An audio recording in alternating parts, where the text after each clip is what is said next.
yow jaaxle woo. lu may jaaxal. toogoo fi ñu ne dañu génne xaalis indemniser victime yi 5 milliards.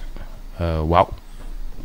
loolu du justice ba pare ñoom kay comme indemniser nañ leen naan ay yéen ay victime ba génne xaalis joxe ah de quoi on veut parler maintenant. des morts. dañu bëgg ñi nga xam ne ku dee sa famille 10 millions lañ lay jox. waaw 10 millions waaw. waaw maintenant xam nga le pouvoir a rendu justice avant même le tribunal. Le pouvoir a rendu justice avant le tribunal. Wow. Il les a dédommagés. waaw waaw. de quoi on veut parler.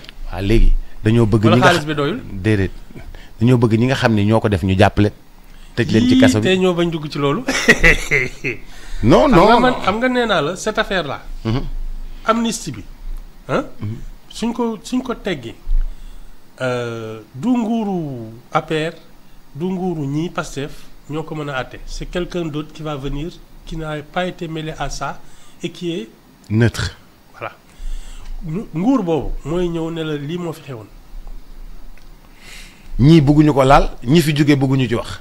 ah non Boubs on était tous là ñi fi woote ay appel à l'insurrection yooyu xam nañ leen ah ñi fi taxaw naan ay force spéciale la ñoon tam dégg nañ leen am déet wala loolu déggoo ko. si dégg naa ko. ah jeex na ñi doon ne man dama financé ay cocktail molotov ak ay yooyu.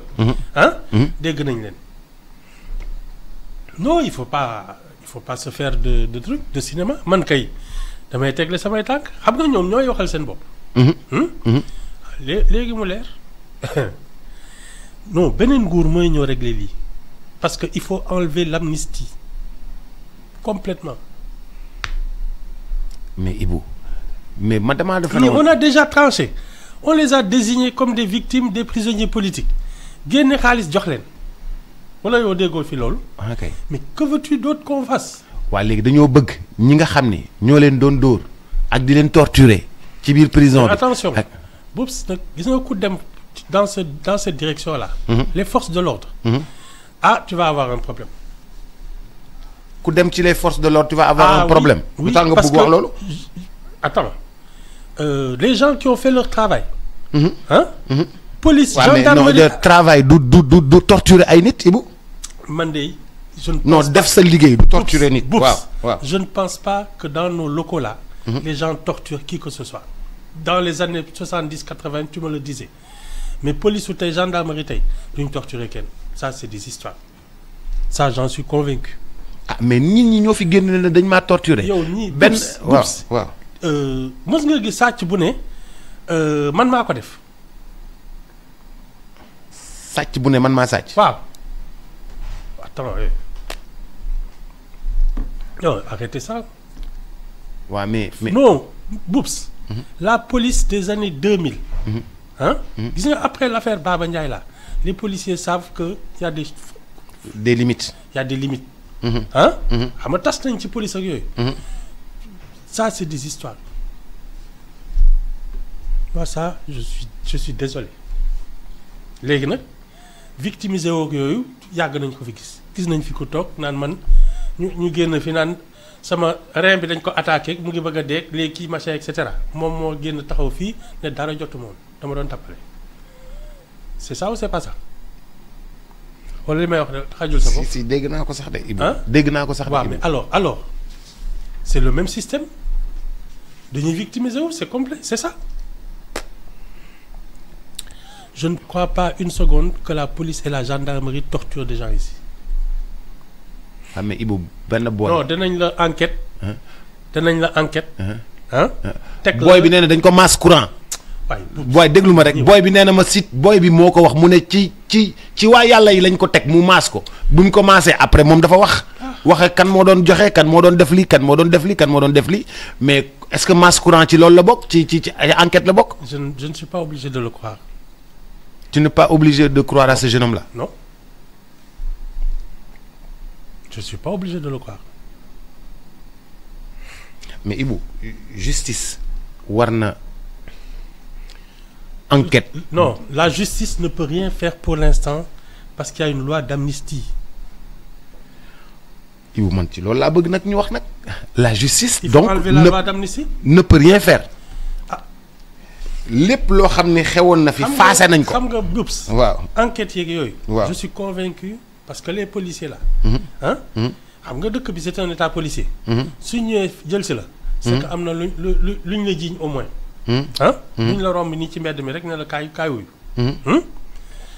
Je suis sûr qu'ils ont fait des enquêtes. C'est un état policier. Maintenant, on a amnistié tout le monde. Ba ñëpp nekkaat ci mbedd mi ku mu neex wax lu la neex. Mais moi, je suis dans cette affaire-là. Tant qu'on n'a pas fait sauter la loi d'amnistie. Il se passera rien du tout. Non. Les gens ont beau marcher. Non. Les gens ont beau crier sur tous les toits. Ils se plaignent. Boubs dañ leen woo jox leen xaalis avant que la justice ne les désigne comme des victimes.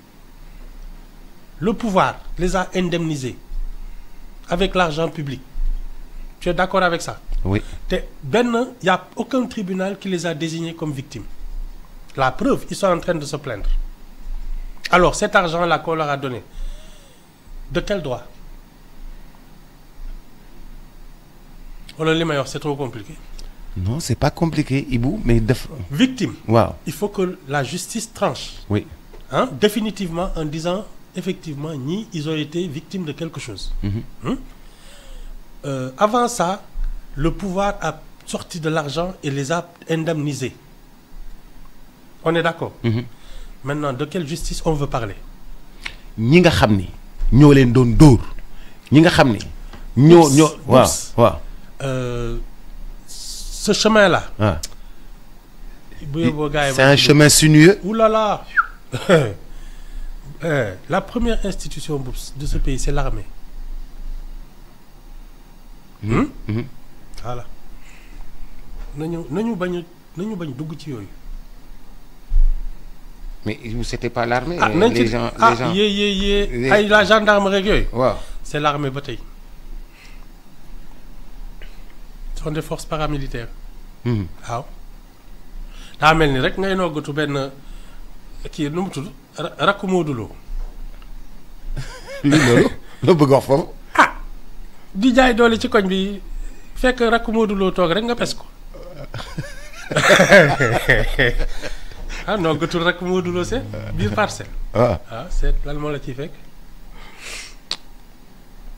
mais Ibou donc je ne leur conseillerais pas d'aller dans cette direction. kon ñoom affaire justice bi ñuy wax yépp nañ ko teg ci suuf. C'est des histoires. Mais pourtant, on les a déjà indemnisés. Pourtant, le président de la République avait dit mettez la pression sur la justice pour que la justice fasse son travail. Ay ca leen nañ dem rek. Dans un entretien avec la presse. Moom. Quelque temps après, son premier ministre ne lui a pas reproché justement de freiner la justice. Puis Ousmane Sonko di génn naan on a un problème d'autorité.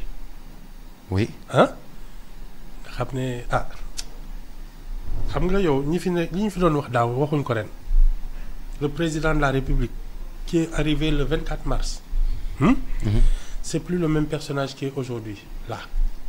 xam nga ñoom daaw ñoo fi doon ne ay France ak ay FMI ñun mënal nañ suñu bopp on a besoin de personnes ak yooyu xam nga ren ñu ngi naan FMI ñëw leen France xam kenn ñun boobu xale la ñoo Erdogan suñu xarit. Voilà. C'est plus le même personnage. L'État, c'est très sérieux. Ils n'ont pas intérêt à entrer dans cette direction-là. Man, c'est moi qui te le dis.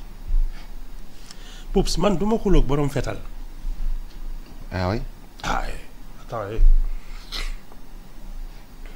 Mais bon. Pourtant, la marche était... Il y avait du monde à la marche. Non, tu sais, dis-moi gën a gëm. C'est que c'est une question d'intéressement financier. Mosal lañ leen am na ci ñoo xam ne ñi nga xatraay parce que gisuñu dara. dafa am ñu mos am ñu mosul. waaw Ibou bàyyi li ngay def waaye Ibou bàyyi li ngay def waaye dafa am ñu mos am ñu mosul. kon affaire bi ma mos rek la. am na ci ñoo xam ne xëy na doyuluñu suñu yëngalee tuuti ñu waar leen jox leen. Ça c'est du chantage de Ibou arrêté ay waxu chantage ngay wax de. laaj leen ñoom. lan mooy seen finalité pour affaire justice bi. mais tu n'as pas entendu ay xuloo xeex te affaire séddale xaalis. séddale xaalis bi am na xuloo xeex donc conférence de presse conférence de presse bi am na xuloo xeex. voilà kon xam nga force spéciale yi nee nañ kenn du wax ci seen place. voilà détenu yi nee nañ kenn du wax ci seen place ex détenu yi nee nañ kenn du wax ci seen place. soo bëggee ñëpp noppi daal da ngay jël xaalis jox leen. maintenant la question de la justice hein je ne pense pas que ce soit ce régime-là qui va s'en occuper. Maintenant tu as le droit su la neexee comme tu es au pouvoir di indemniser say victimes comme tu les appelles. Boubs borom station Total yi. ñu taal. borom Auchan yi. ñu taal. ñii ñu taal seen kër ak seen oto. gis nga leen ci marché bi. non ñooñu nekkuñu woon ñooñu ci ay marché. lan lañu à ton avis ay coupables. non ay victimes lañu aussi. Bon d'accord voilà les vraies victimes. victimes yoo xam ni kenn du leen dégg quoi. non ce sont les vraies victimes que ñu fekk sa alal taal ko que ñu dugg sa kër taal ko et il y a des morts yoo xam ne seen yoon nekku ci woon c'est même pas parce que tu te souviens nee nañu am na ci benn Auchan boo xam ne on a trouvé 2 morts. oui à l'intérieur. alors que la police n'était pas venue. oui hein oui. voilà moi c'est de ça que je parle. Il faut qu'ils arrêtent ce cinéma. Mandal, je suis convaincu que c'est juste une manière de faire chanter ceux qui les ont poussés dans la rue. Parce que génne xaalis ne dañuy indemniser ay victimes. Alors que la justice n'a pas encore tranché. Hein? Je me demande de quelle justice ils parlent et de quel droit ils l'ont fait. Parce que c'est une décision de justice qui désigne les victimes. Les victimes. Voilà. Et il n'y a pas eu de décision de justice. Non. Pour désigner les victimes. Non. Mais on les connaît, c'est ceux qui étaient en prison et qui faisaient partie des forces. Ah voilà comme kay ñoom ñooy def seen yëfi bopp. waaw Ibou damay ñëw ci yeneen fait. xam nga Antoine Diome bu mu waxee dafa am ay forces spéciales kenn gëmu ko woon. Amande gëmoon naa ko. waaw non ñu bëri gëmuñu ko woon quoi dañ doon en tout cas il a été lynché. Aujourd'hui des gens se réclament des forces spéciales. Boups, les gens qui sont à l'étranger là et qui disent qu'ils ont financé des cocktails Molotov ak yooyu xam nga ñu ngi leen di dégg. Ça tourne en boucle. Voilà.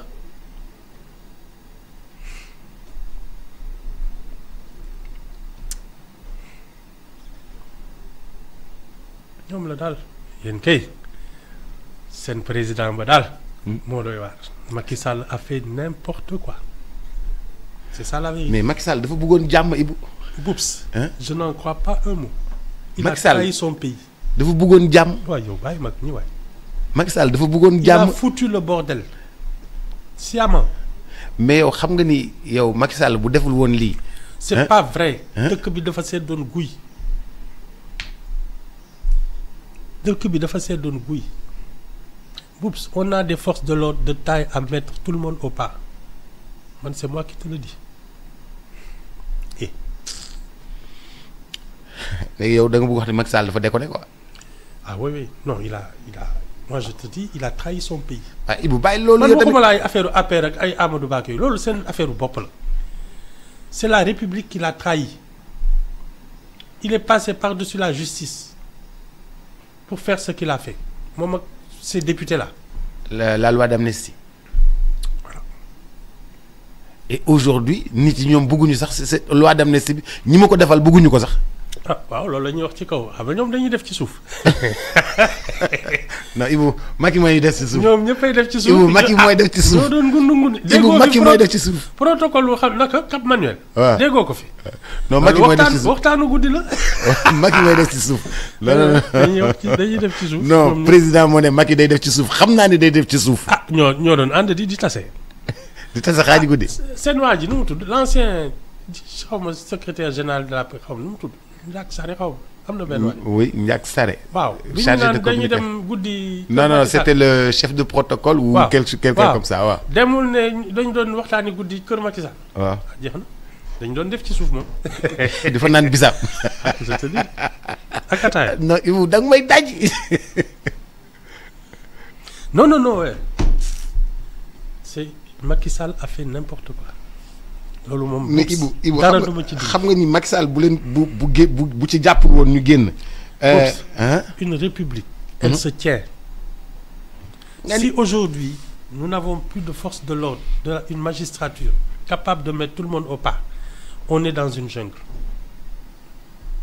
Ce n'est pas le cas du tout au Sénégal.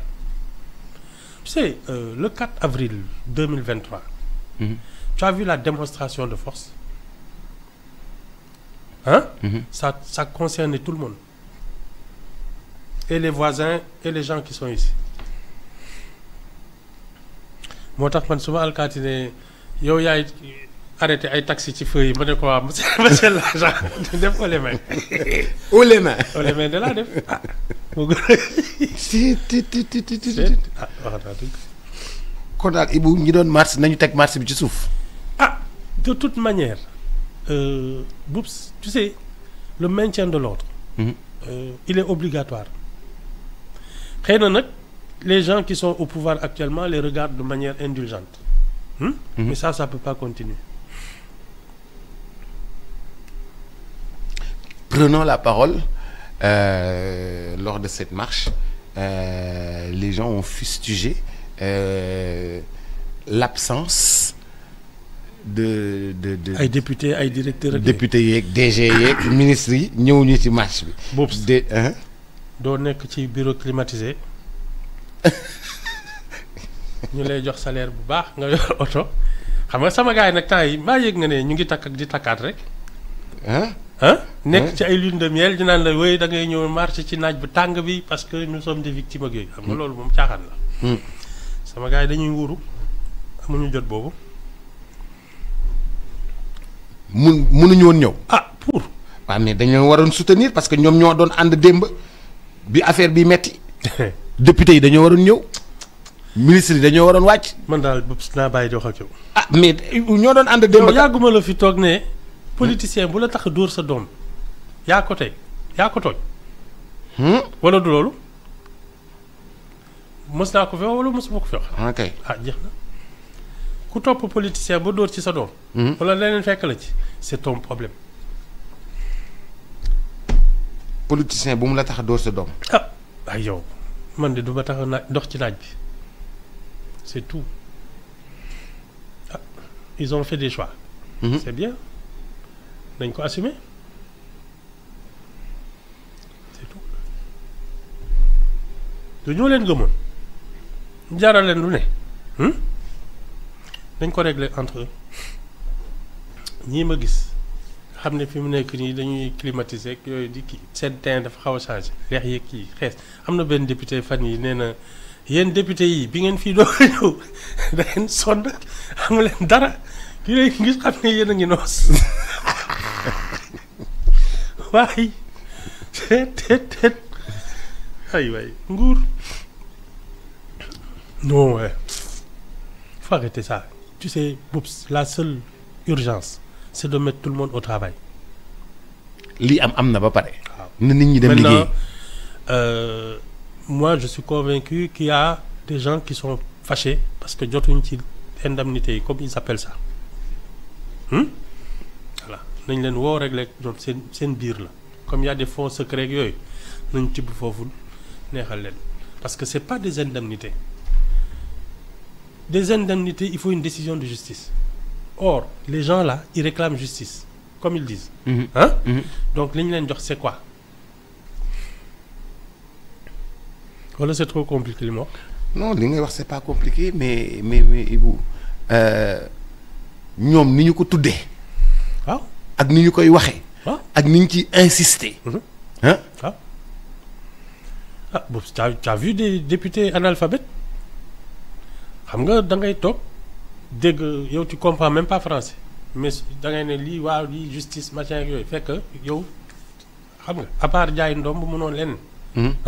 Voilà c'est la même chose il parle d'indemnité ak yooyu. Une décision de justice mooy fixer tout ça. La contradiction c'est que ces gens-là. Demandent justice alors qu'ils ont déjà été indemnisés enfin certains quoi. On cherche l'erreur. léegi dama beneen question. Aujourd'hui, des gens se glorifient d'avoir fait partie des forces spéciales. Oui. Ils réclament leur part du butin. Ceux qui se glorifient, Ah. ils se glorifient d'avoir brûlé le pays. Oui. d'avoir fait partie des forces Ils spéciales. réclament la part du butin. Il n'y a pas autre chose, Boubs. Ils réclament leur part du butin. Non, Ibou. dañu bëgg bokk ci li ñuy séddale. ah waaw. Voilà. Force spéciale kay force spéciaux mën na ko fay wala ñoo ànd de. yow force spéciale nañ leen jox ci fonds spéciaux yi. Ah, je ne vois pas d'autre solution. Il n'y a pas de décision de justice. Amul enquête yi, on ne sait pas où ça en est. Il n'y a pas eu de jugement. S'ils veulent calmer leurs gens, là, nañ jël seen forces spéciaux yi jox ko force spéciale yi. ñu toog. Les gens, mais il faut pas les énerver hein. il faut pas les énerver parce Par que contre là il faut pas les énerver et les gens que je sens que les gens sont sous tension. c'est exactement ça. Les gens sont sous tension. Ils sont fâchés moom. Et puis xaw nañu xeex ci conférence de presse bi. mer nañu de. yanu nañu ñuy yóbbu. Ah Boubs toi aussi affaire bi dafa commencé yéex 2 ans ñu nekk ci cour gi gisuñu dara.